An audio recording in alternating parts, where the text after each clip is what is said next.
N'est là pour football. Mais Anton me partager direct à mon va calmer chap. n'a pas vérité on ami.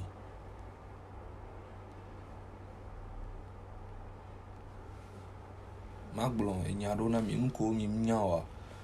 Nko mi mnyale togo be show bizame wa. Ha? Mi va de maglon on ami. De mi assez. Parce que nous souvent que mi mnyan. Voilà. Donc quand mi va yo amour on est subo avanyede. Nko mi mnyawa. Ma explique on ami egbe. Des cas. Voilà. Nous souvent les mia public ou mia fan ou mi mignon. Ma de gomme nami. Nglone ho. Fama wa poto no gloma wa to no kroe me nami ki.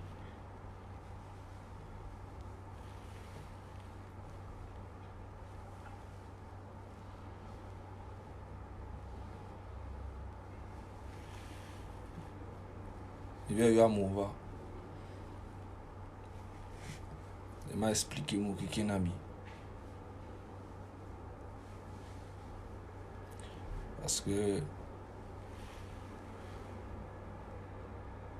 trop c'est trop. Ouais.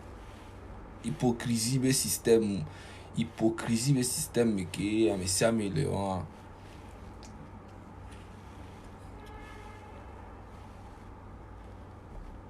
et nous que artistes vivent là.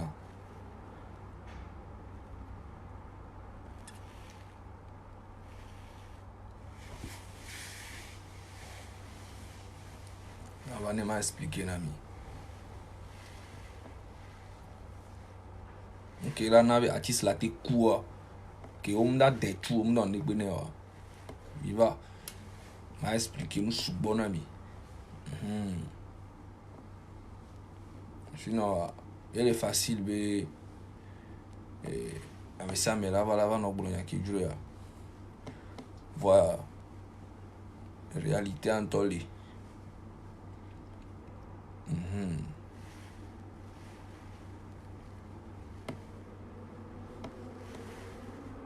Parce que on nous dit olanya artiste olanya be fan la sio voir mero la nani on va avoir une opportunité be fan ou on est no suivre fan ou on est no près de toi fan ou on est no si on est nani si non ni artiste are fan ou on la no boss bébé famille on la no boss bébé yebe ameo donc on est que ameo o le bigi on va les 5 ans on va no be ya ole kili kuto o la po o la no ahome o la no déprimé o la te kufa oreka o la te kufa gare mo la ndanya la po be ye e jokuare o mo na eku amu la regretter ya enyo be la nanyi ya no doa ya donc ane joku o mo ya ne amu o regretter be e kukuto tu as été kuto oh minya artiste nene que déprimé dans la home ya ame minya no comme on avait artiste do succès et do succès quoi harika quoi amole boycotter que ebe succès ngale afile po o lo se no om le yu la afile po no yu ya e gakoda tune onya nyire bem dalo vo ola tune ola no proposer ne fia ne gbe a o ma no yu leke fia artiste la nani ela no hlo ela no jibe ya tole système ami ndate no to ola gba no zero me nebe la to ijubu me chan ne ejuma me le fun chan ola gba no zero me le fun ola no passe do si be ola no passe be na artiste won de no ke yibe artiste ola gain o mi la ela gain mi la boycotter nke be o leke ke gbe ni star kwa ngba le bua mo kuto ame artiste amunyi mi abe hachi e be ni mi rola nye dare nene no do e vi o fi o on to rola bobota negba. Voilà. Non, do vieux fia, on tord la bobotane. Mi be mi nya tisa. Mi ate na yile nyanto de mi nya no kase, mi no wonde bi pe. Voilà, djube ko respect quoi. Atisa respect bi ni quoi. no quoi artiste la respecter quoi. Voilà, va me remarquer même le Togo to mais me respecter na artiste. Mi kpona ba artiste mi ya me pe be nyu ba artiste e di hare ne e vivi na mi akpo ne vivi na o ya vivi na mi e wa artiste o na nde na ju akpo quoi. Donc respect minimum moi et non avait fait na artiste de pepe. Ba mi Togo to mi jina me na me anya artiste a me ani dingiro ko poto ne vi ka me ale wero ko vire ko vo. Mi la cité ano gbo ngbale bu amo fifi akombe ono e do parler ziviziton ne quoi ngbale bu amo no yo me ni ba jale fi la be 1 million 1 million les Togo les filles mi ka mi ano po amoji awi o gengenge me e no e jona tina mi Togo to e no fil na mi to fil na mi adidi artiste poto aso fi artiste ave ma mere po ni artiste ntinu kama e mo ele la me na Togo gboro artiste n'y a peu valeur ni. Donc on va ma vivi ko mi la konu ma te va Facebook 10 000 nous mi la ba artiste mon que voyant fin ami. Voyant ne fi ko di la manquer respect na ma. Jamais. Et ni mo lono. Yo la pole ne ba me a. Bebe no. On m'a vu vidéo que be d'album toi. Nyam quoi album a? Un po vidéo que po vidéo hein on sort e be album azirika on sort be photo on sort doda ni a January be ne publier parce que po be vidéo les que be le pompo nyabe vv se serrer les laminé.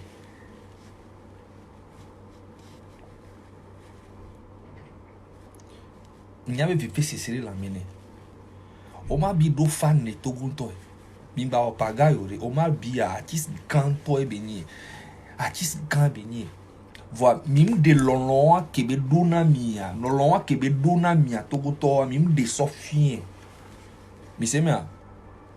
Na me adi akakaka ele o na mi kana mi va kwa artiste yeye bubu kwa. Mi aso artiste yeye wa son vion me artiste ho anu. Be fifi a be ni a elo fifi a ma bi a pa lo fifi a ni a papu elo ke papu java kaka fifi a ni a elo Santinos Rafael elo ni ya no black isu dari ano so yeye so no vion ho anu ano so ho so no vion enu mi nyabe e vena artista o artist ya eni ya old school yelo wa mo ngbale o ni bibi fi o ni o mu ni a small pop ya o e pon e ngbale o ni bibo fifi ya o Picaluzi o piwi o ekuto amenye bonheur que ni a small pop apporter na mi ya be jeunesse mi matin ngolo be enu beni o matin ngolo be les mémoires meno o se me kakemo les jeunesse mais yo sena Omar Bi, sena Wedi, sena Eric MC, sena Ali Jazz, sena no quelqu'un respect on et adola nani dade enti ben ko ne mi lo concert kwa mi ro no yo artiste on asi on kekem mi ro no yo artiste on kekem et moi et nde benya e vena oni artiste le Togo vivia ko oni artiste oni artiste odo succès harika ovaro problème quoi mo amole boycotté amole oleki kaka et ni on bale yo le sende pe di voir o mlo to de pe tion vo rola tu khofeti orola oliki e villa si e son la si o pe orila oliki fifiare o artiste a on maga titre o zemi ja chan o maga trive no droit batte chan o maga trive no mia okela ga nani la bono ko artiste na artiste wale ke mia okela ga globiliki na me fifiare mi di solution de na kiso o ma bia eku vo amesa me dava kuya voa dato c'est mi ba no hypocrisie o mi se me hypocrisie be moi nyanya mo gbona be zaga mbuna mo be mo na lekilike nyam edike la si nyam lona gbe tontolo nya edi barabla si enti ke mpo o ma bibe no so ka so anya nyi le download kaka ne mate download jo ne mi le kun ku me na nja milanya Voilà. On m'a bien mis boycotter grave les lomés, toi. Mais boycotter pour rien. Un grand chanteur. Mais il y a fan ko le Mabisia. Fan ko le Mabisia m'paga yo. Hein? M'paga yo. Mia nani mia no so artiste no do passer mais alors que artiste agbali. Artiste agbali agbe. Artiste yire toi mia no vient artiste porter nous. Artiste yire toi mia no vient artiste porter nous. Artiste là no ko me la c'est bibi kaka mi be o Chris Kadia. O ma bia jeune vie et puis jeune vie peine les si et là Chris Kadia ni mu tame bubu. Ni mu tame beaucoup d'eau à vif en favori kala home ya. Ni mu ni yo a. O ma bia Chris Kadia ben kanti. On m'a bien sportif benye guna ou écoute oui mais c'est bien mi boycotter adja le mais mi boycotter adja mon ekpepo na me rebu a me ça me dobe comportement et nous que le vivre nya atisa nous que bi le rapporter na joie mi boycotter adja kaka ne mi lo sen ou imano yo on m'a bien et dobe prix ne be daba di hali sen dia minimum 1,5 million c'est normal parce que on m'a bien d'autres danseurs si be 10 nene. Parce que artiste rebenia est généralement no spectacle. On y artiste aussi n'a pas son micro à dire ada pas son micro non artiste yo est-ce que vous êtes là ah artiste benia elle est spectaculaire et dinabe un spectacle. Donc ebe budget et dit et le normal tiens et mérité tiens les Togo là qui tu 1 million oh bien va les yo au mal bien so 200,000 né. Fifia artiste ni aller CCB danseur le CCB 10 né. Les Kebelate pour danseur audio, les Kebelate va trouver refetiro, les Kebelate va oignon. Et de hatoa mim pone sibile Kebeji. Radio mim mona nepepo. Nyana nyamba ah o mabi c'est un grand chanteur, c'est un grand chanteur. Bah mim lo nepepo na tiso.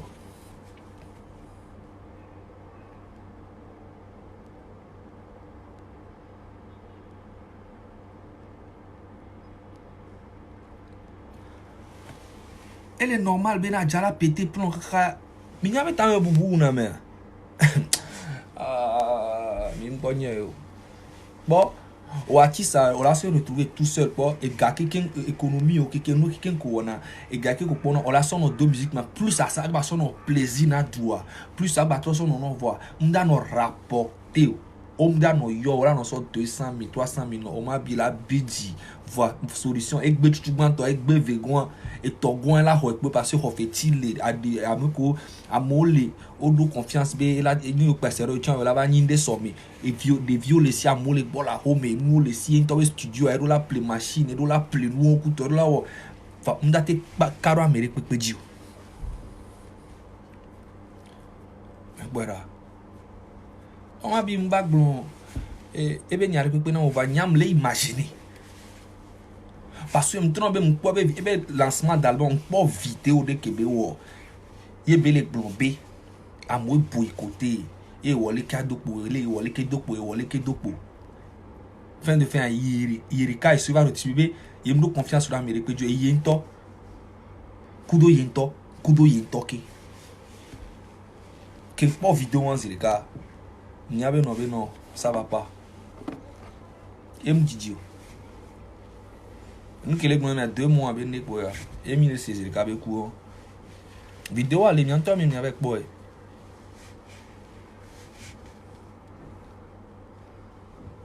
Mais c'est bien.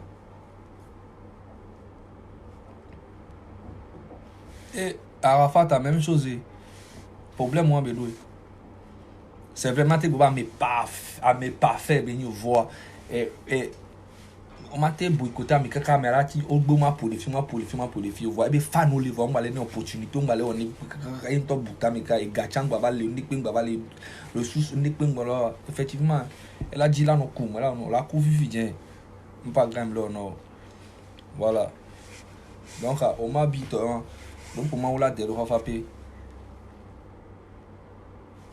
Fifia gouvernement zon ma va gouvernement avec côté un gouvernement n'avait artiste pepeku voir le gouvernement créer système de na artiste hein système propre de na artiste que ni be no be système ale propre no odi ha o do succès de Omar Bia normalement a hoila no asio e hula no asio opportunité la no e hula no asio que ni be no e ha on ba le marché o chan hein o la no vive ni parce e gama no mais kudo succès ko do e bien kamto so maintenant ye de pe chamu le maintenant ye de pe chamu le me wa e nana ba artiste bu na ta me ka ba kuna voir au moins ne on e ha on ba le marché voir e galasio a titea hein Omar puta me kala ku ola tira bo comme galaxy nya majo wondere peut-être vini wa ola ba woni e ya e gamulo ndekpe mulo succès a chava zamba bi kamto semo mi nya tise ne mi po wedi a tisko do succès nya ni to ken fi succès que mu do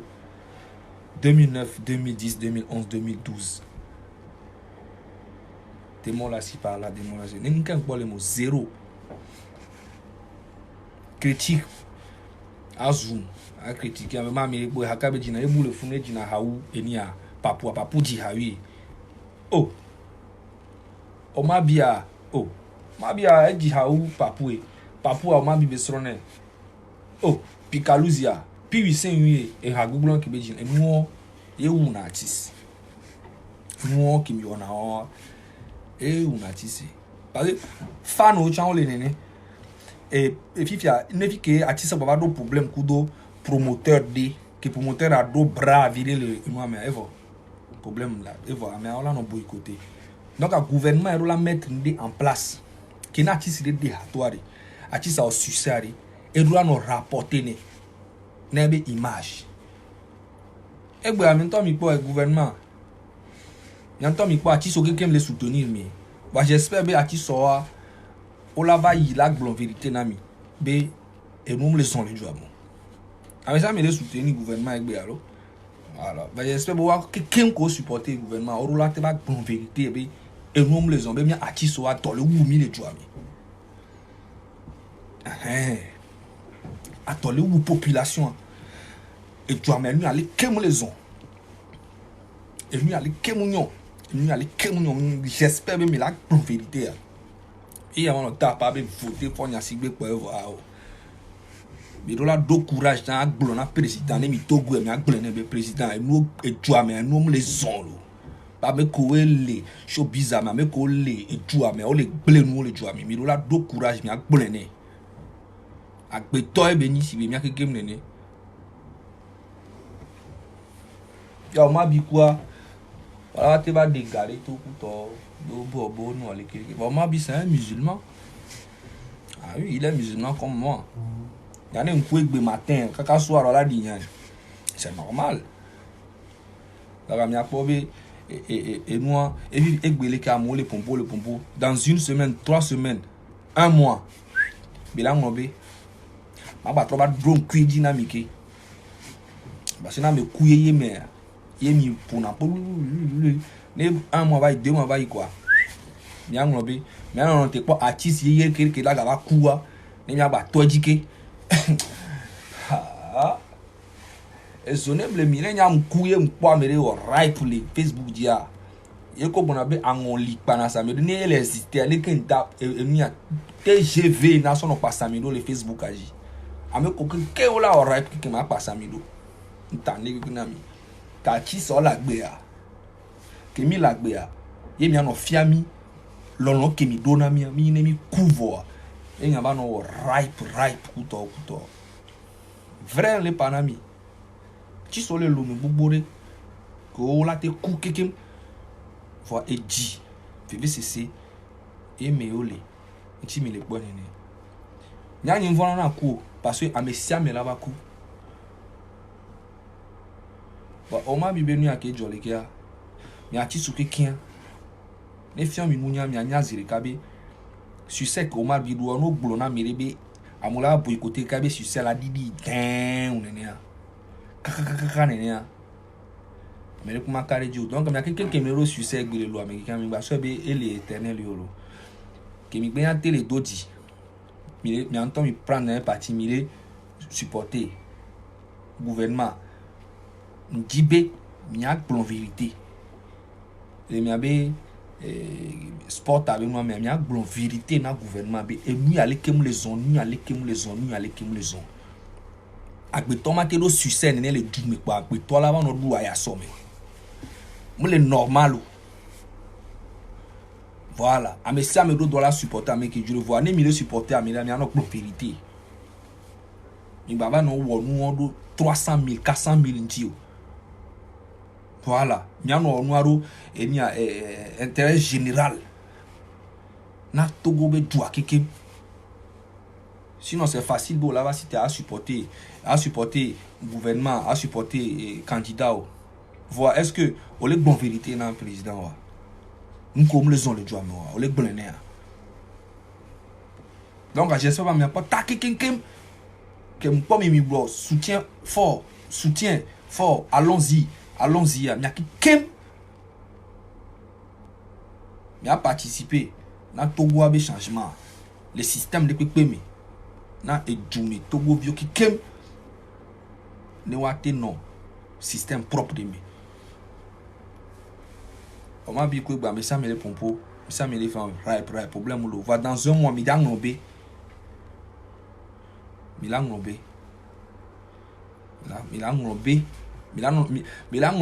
ba no te kwati si yere ki daga kuwa ne mi aga ba ki mi aga ba no ripe nang bule na mi vo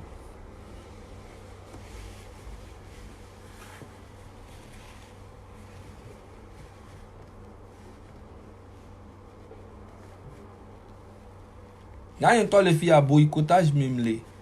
Ils boycottaient m'kaka ba combien nyan to amere mnya. Et mon me dim les routes mni. Donc nyan to mholona mona nuku to. Ma tis patado mental ke mdo. Ma tis so patado mental ke mdo. Ati so les très très faible parce que les on m'a bien à mes sensible, à mes calme, à mes mponampo.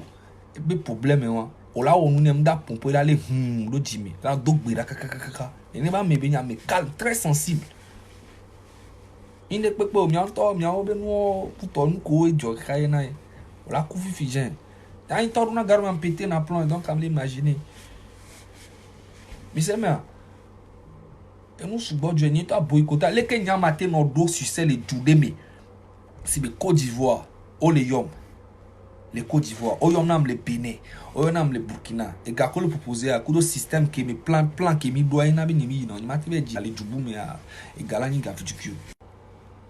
Ni matibe di ale dubu. Fifi ale ni ton propre et dounier me a. M'tona be 3 ans ya. Depuis que me mettre le piment to kakado. Thank you Lord. Kaka balo de oh my baby don't cry. M'tona be omyom tete de tete pour les concerts de le Togo pour chaler. Ne moni azé. Ne moni azé kudo jalousie kudo envie kudo mbema koyo. Mito na te peda mia non quoi. Mito na te peda mia non. Ne moni azé kudo envie kudo nia ndewa. Manoti a so 3 ans me dia me wono le enchaîner tubo. Omyom de tete to chakpo. Bi ma va dire le Togo. Elle est possible là. Voyant muhone alo ame ve. Nsona dans l'homme na mau. Va o ma bien et ale lo ame quoi. Ni kami wana no. Non na ni bi. Et d'album toi, n'y a mené ne partager. Album a 2 mois boya. N'y a mené ne partager. Album a passé inaperçu parce que Azé tout soutient les mois mais alors que il a propre les album a dit mais YouTube n'y avait pas album a passé inaperçu amené ne partager amené ni artiste ou mi amené ne partager ni artiste ou ame bobo to WhatsApp dit mi partager il y avait statut WhatsApp et félicitations mais va même page Facebook il y avait Instagram il y avait nous mi partager il y avait story mais mi partager dans nous parce que combat dole ou amesi ame envie les naï envie les naï me dit pendant 3 depuis mettez le piment kakava coré oh my baby don't cry ah baby don't cry. Omyom le Togo ziri katite pour ma va dire Omium le Togo zile katete tocha pour ma dihao. Et non nene. Donc à m'imaginer les Togo. On m'a bi d'album to, on m'a bi de e hauto, mio awaldo, les lomé le fou, mi souhaite de catégorie de katete men tochon. De heroes, catégorie de katete mi souhaite de mots.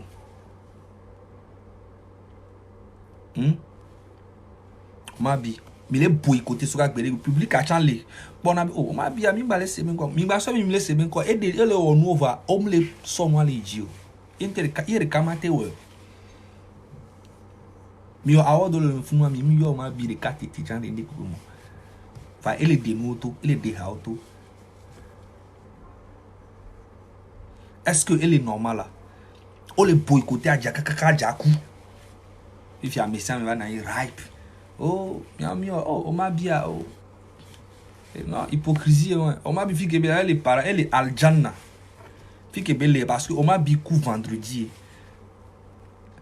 voilà parce que 1h du matin donc et coup vendredi et vendredi à musulman obé jour saint on sait mais signe propre le paradis à l'aise donc il y avait hypocrisie benoît bah ça va game am voilà elle est aljanna il boycotter à jakaka nani gbe anon globe leki anon globe leki alors que a messia me participer a me bogboro participer na jabe be défaite c'est mais dans un mois mi dans globe voyez ma globe mi oh ya ma globe mi là no po mi kikim figi bele ale po mi to chan kikim d'arriver à l'aise. Mais là, on a trop passé. À qui c'est yo les? Mais là, pas mis là, oh les écouteurs. À qui c'est yo, tu en là-bas, y. À toi, à qui c'est ho? Qui est beau là-bas? On la sort trop, non, on la se venir fio. Après quoi? Là, ben, on va aller boire, moi. Voilà. Exemple, là.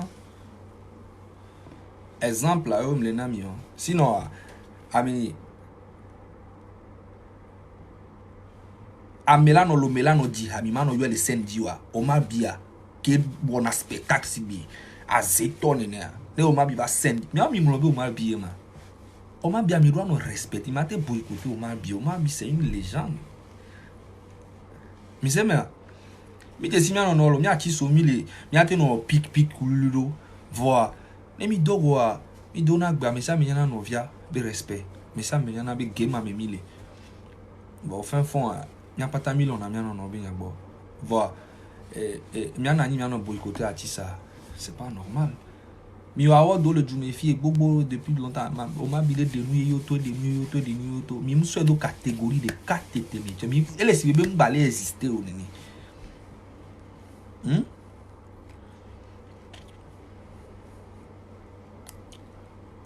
un peu là wedi RNB me wedi pankwa misa e to vivi se sena misa me majira do biere kama no gwame o akatelam vam jibe mano prop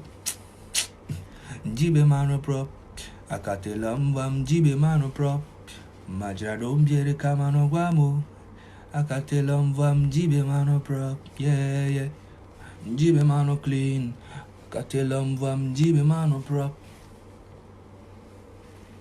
Bien avant ça, il des motos et en jaillit, il y a quelqu'un qui est joué. Omar Biva, comme inspiration.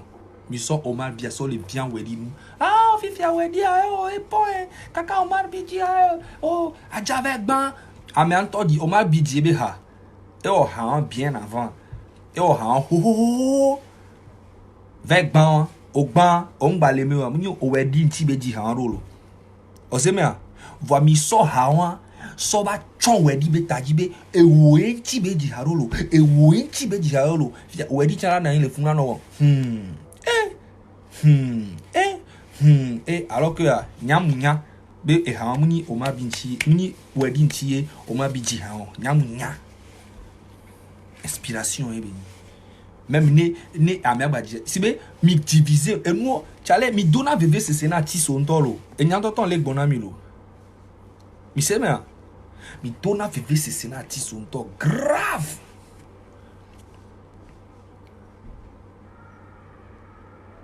mi dona veve ce sena ti sonto ti so sena veve to ya ndo kuta me wedi mbe oh wedi ne wedi mke do mental e chan ke kue mi to vive ce sena mo le lo me fu kaka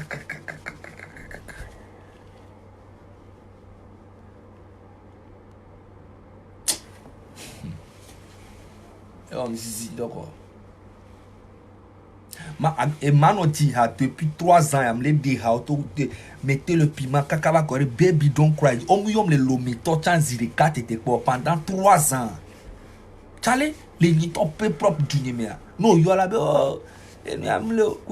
au même moment là, pour là, no yo a qui so Côte d'Ivoire, voilà, no so 3 millions, 4 millions, non. Voilà, non, yo a qui so là, on dit, allez, soirée privée, on a tout 5 millions, on voit, ni zaga. Que ni ton propre du fan nyole mu bene mu yo fan omle la va voir 1 million 2 millions on la be mu leo quoi on la be mu leo be leo quoi be ne okele dua me a nya ke pe mi awon rode nko la gbo no be no okele dua me a nya ke pe mi awon rode voir mi la yi de Heroes Benoît mimi yo arrière chaîne va Togo le funu et mi plebie d'avion ne coup de bes no coup to va mi tout fene on ne va retrouver on nous coup to radio voyant que on va de Heroes le funu ni to plebie ni on va de Heroes a chan on va nani le funu on va nani le de Heroes be hoame on va parce que fan nyole ka mo pomponam kuto amo bonambo mayi kuto et Kodjovito gen ole ka mo soutenir kuto et Marie la Rose soutenir et Amesia me soutenir kuto mbe ne ni muyiwa ni temple bien ni muyilo mi fifia ke muya minam rendez-vous 20h on va enia le connama et parler à mon 21h on va nanido khoame le fun de 21h jusqu'à 1h du matin 2h du matin on sort mérite nyanamo mais on offre qu'à 2h30 du matin de 21h 2h30 nanido fun le bon et ni kutu fa no va tu fa no le gomme watch aussi te ojo on dit jo kwanchan si tencham jo on va le sort trophée nam 5h du matin ndashi représentant ni de funu va et nous anem ni haba on va fa no le amole kuto on da no opportunité benade ano ku fa no no akpo benade amere oni awo o se me a et nous que evem voix bon voix et nous me o bon il le dit non il est vieux les que m'a été invité artiste beneva retrouver mais 21h jusqu'à 5h du matin nous quoi veille de prière et à l'eau funérailles Emilio respect viril nani mais c'est mais artiste a respect à indi benye vivinane et nene DJ pour inspiration tona ba ne vi ko le sentir à mon balé bou à mon balé yo la filipo à mon la nani la buta mon la te koufan ah oui on a tenu on la koufan donc mais le coucou na Togo be gouvernement ame ko pata ko lo show bizarre et puis ami humi ame cerveau ame ko pata ti so pata kemile boy côté o mi ngolombe o maintenant wa évoluer il n'y a pas tamia évoluer et nyo so be ya ba nani nya no blon ba me a oleki à politicien artiste a supporter américain artiste quelqu'un qui supporter gouvernement j'espère qu'il est bon même $1 bon vérité dans gouvernement et nous les on le joie que ça soit musique de côté et joie mais quelqu'un nous généralement nous les son donc à mécanique bon ne ba wedudi na artiste parce que milieu supporter à mon le zoomi à nous quand il gagner les mots et nous qui il a gagné et joie besoin développement mirola blene élection là-bas ils en les nous les trois et ben 5 ans après on va supporter qui baba ne Gabriel Dalo menami et nous on zaga bambo jamais ngbe voilà ngbe et nous souvent les jamais on la dira donami mais à tv non supporter mais depuis que Joe mi avoir ni mi non ikodo vérité non pas vérité mi baba non on si be mendiant o ne mendiant o mini artiste o mini on la respecter mi le représenter Togo be drapeau si bele que président a représenté na joie nene mi a mi ambassadeur o mini mi do la nye ambassadeur o mini et baba non ko mi a roko si bebe na re brouette o nene il va kokko mi do mi ambassadeur o mini donc ami ano bu mi a roko et mi dabe wo no mi anyale ki mi ano wo ya voilà mi a pardonné mi ba no wo no ba no ni enu vraiment mi ano le amere juju na me wo no adwenti na 1 e pa ba e jimi a mi lo na mi ano no oh nyam lo na mi en tout cas lo na mi American ba yo molo le direct donc mi le jou nti fa ne va Togo élection ya ke le Togo mauno e benti fa ne nani ameke budia ne bajira Togo do na mi siame ba vole joami élection ngba hetu karari pevo nti le gble so katan mi nous de ka ke nyama te supporter le Togo ni paix amour toujours l'amour pour les uns et les autres paix nti fafa et aller vivre les joami paix élection ne va propre sans problème mais de penton ba excité mais de pebe na lekeko nous pas tani va propre voir les vérités là ya no pa na no va tu karangba no ni ka kenya bien donc soyez dia akpenami amesa me que le direct à les filles nya dogberaru marbita musulman ou chrétien et là on a avec dodora et là son fond à l'aise yam nya le paradis mais parce que vendredi et coup au dadi tiens vendredi donc elle est al janna direct sans problème sans souci même elle est paradis me dare famille va to dogberane ke ma on to dero fike be la no te pe prop ban no ebe e fiosikpe ama wa ne da fiosikpe adare ne ku de be kuku RMP be fio kuku ne ba nanyiro me kususu be nuko après ku me gbe ami afanu ke mi le fike ami da ba ku keken lo me sia me da ba ku lo ne mi ba ku chan mi ba ma ne mi ba ku a Togo a ke mi da ba no ke donc ami la ba dogo le ku de mi ba concert na mi la va mi la tout fait donc à mi la no lomi ne mi ba dogo mi ba lomi no no ok ni pagaille lo na mi croyance voilà ma on est de fa pe ami si amene dogbe ya reta zaga in a place toujours one love mi le jou